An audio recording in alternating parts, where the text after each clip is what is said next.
Hello and welcome to this video. I'm playing Inside Note. That's probably not necessarily, but no, it's actually a French player. Inside Note means in time travel, but side note is one of those words that sometimes are understood by English speaking or native English speakers, because it's one of those German words that really fit very well, as German has those construction with combined nouns, those at times very long words that don't really exist in English. I'm not sure if it exists in other languages. Probably it does. Doesn't happen quite often that something is completely unique in a language, I think, as they are always almost always related languages. But okay, I'm not an expert, of course. So anyway, here we go with an English opening, and I'm playing this funny H5 line, which is dangerous. It has been proven time and time and again, but I've also lost many games, I have to say, from very good positions most of the time. It's just a case of sometimes the position being okay, but it is also as sharp as it gets.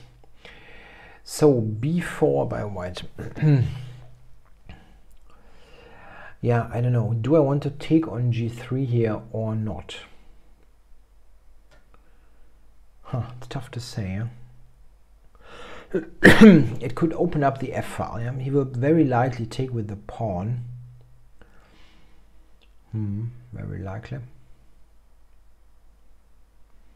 What is he going to do? b5? Yeah.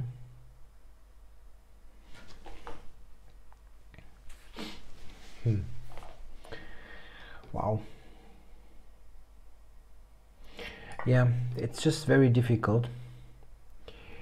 Okay, I ended up with the idea to play bishop g4 in this position.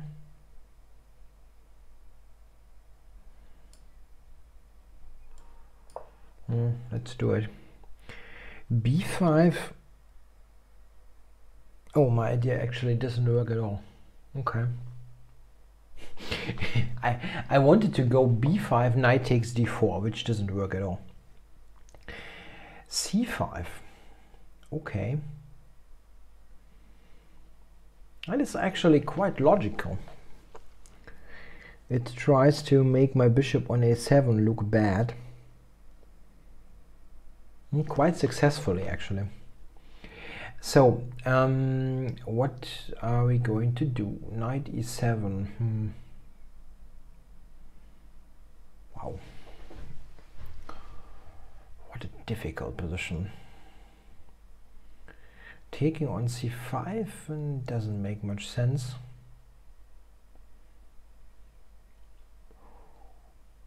Or just queen to d7. Yeah, maybe just queen to d7. I'm not sure. The bishop on g2 is still probably his best piece, so as there is some logic with this move. I know it is difficult to talk about logic in such a crazy position, but sometimes there is some inherent logic even in the most crazy proceedings.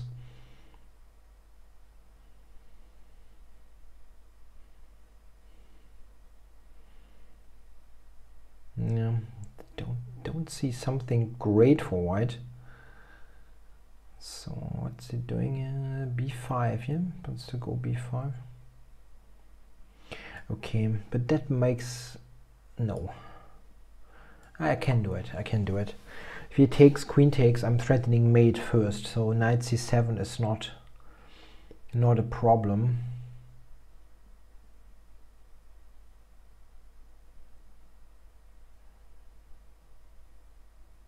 Yeah, that should be okay. Yeah, now okay, I will take. That's a take first, think later case. Now if I take c5, he has to take with the d pawn. Yeah.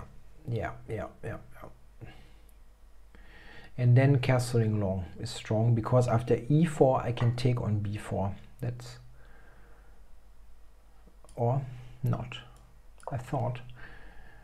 e4, knight before, bishop takes e5 check. Yeah, that works.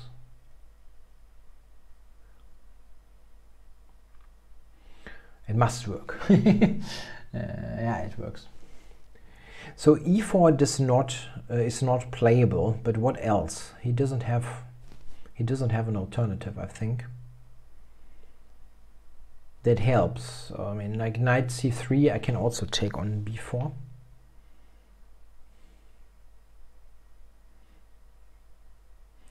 I talked about some inherent logic, even in crazy positions, and one thing really in play here was, I can take it, right? If I can castle unpunished, I would probably be winning or very much better, and that is what happened. Okay, I think knight f6, yeah, as e4 is such a strong, or g4 so strong squares. It's better than a passive development.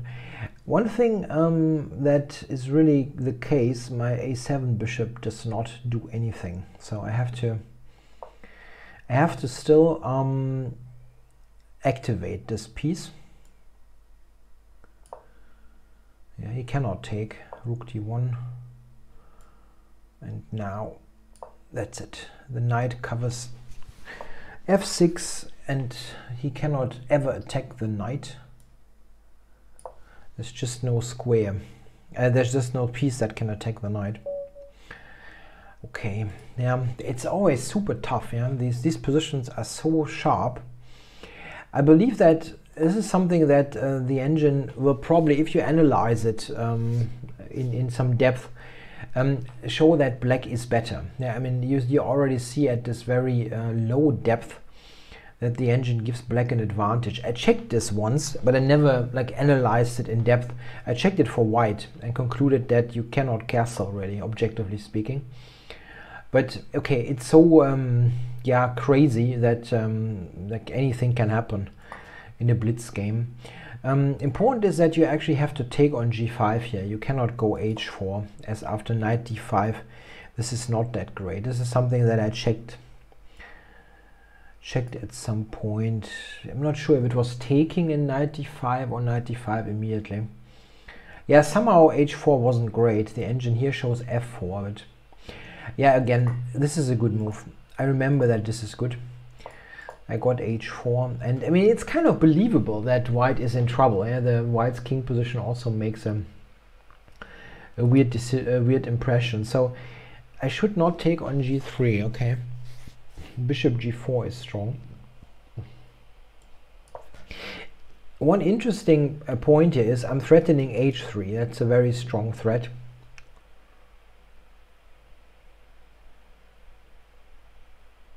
Okay. And this is the move. This is the line that the engine is giving here. Knight c7.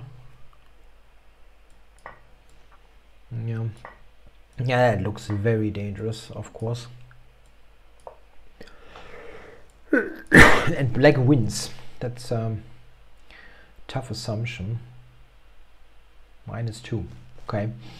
Yeah, I cannot believe it, but I wonder if my play was terrible or not. Yeah, bishop g4, roughly equal. That's not bad.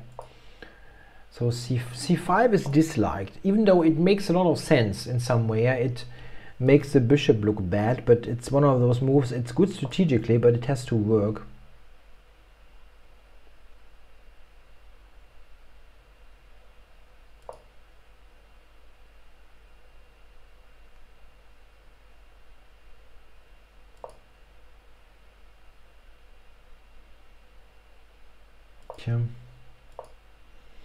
And this is a fantastic position. Best move is d takes e5. Okay, yeah, but after long castling it's like -5. Yeah, and here he cannot really save the material. That is winning immediately. And the same thing as this is also winning. You can't take just queen h3 is also strong, but this is a simple one. Yeah, again, very sharp position, and it's very easy to make mistakes there for both sides. Okay guys, thanks for watching.